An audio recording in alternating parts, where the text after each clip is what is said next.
Berikut saya akan menjelaskan review tentang manajemen penanggulangan gizi kurang pasca bencana di Puskesmas dari Kota Palu.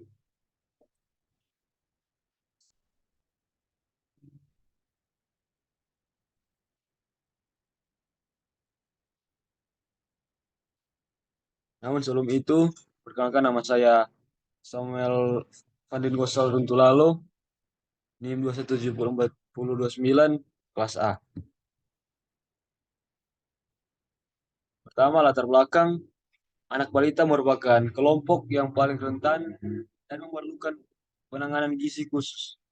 Pemberian makanan yang tidak tepat pada kelompok tersebut dapat meningkatkan risiko kesakitan dan kematian, terlebih pada situasi bencana.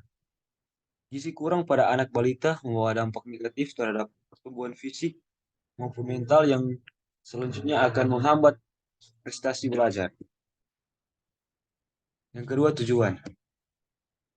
Penelitian ini bertujuan untuk mengetahui manajemen penanggulangan gizi kurang pasca bencana di Puskesmas Talise, Kota Palu. Yang ketiga, metode. Penelitian ini menggunakan penelitian kualitatif melalui cara mendalam sertai pengamatan langsung atau observasi.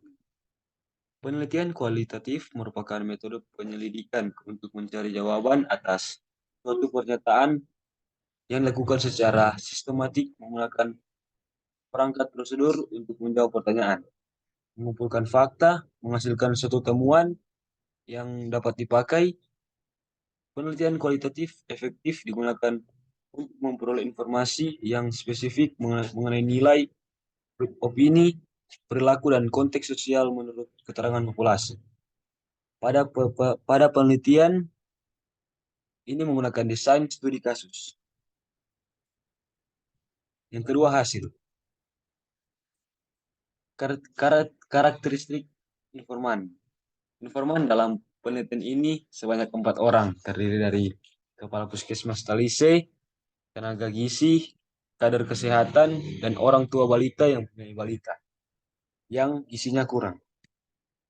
Berikut ini adalah gambaran dari keempat informan yang tertera di atas. Yang ketiga, manajemen penanggulangan gizi kurang pasca bencana.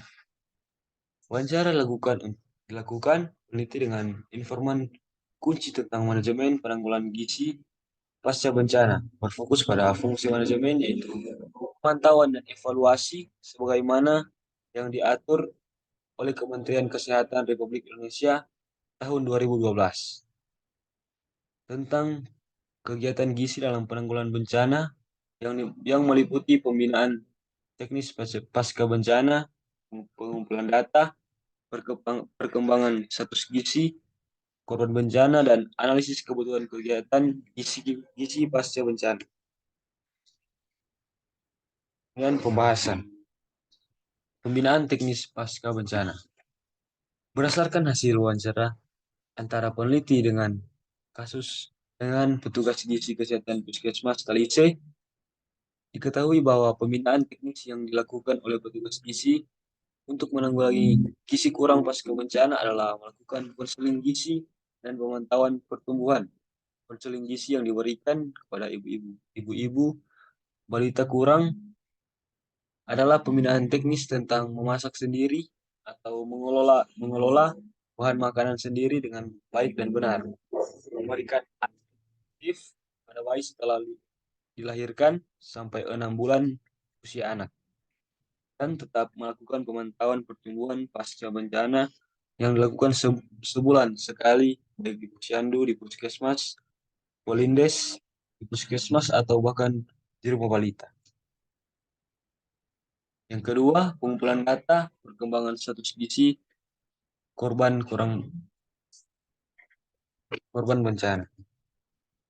Itu data yang terkumpul terkait dengan perkembangan status gizi anak balita yang gizinya kurang sesuai arahan dari informan haruslah valid atau akurat untuk kelengkapan pembuatan laporan sehingga menjadi bahan pelaporan pihak puskesmas itu selanjutnya dapat ditindaklanjuti oleh Dinas Kesehatan Kota.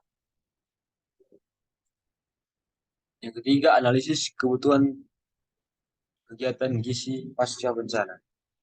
Berdasarkan hasil penelitian yang diperoleh dari wawancara mendalam dengan kepala puskesmas dan petugas gizi tentang pemberian makanan tambahan pada anak balita yang menderita kurang, informan dinyatakan bahwa pemberian makanan tambahan pada anak balita gizi kurang disesuaikan dengan kondisi di lapangan yang didukung dari data yang telah dikumpulkan.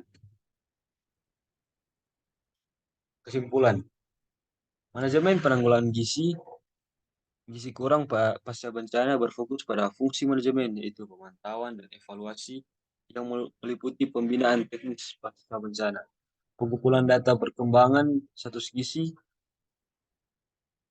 korban bencana, dan analisis kebutuhan kegiatan gizi pasca bencana.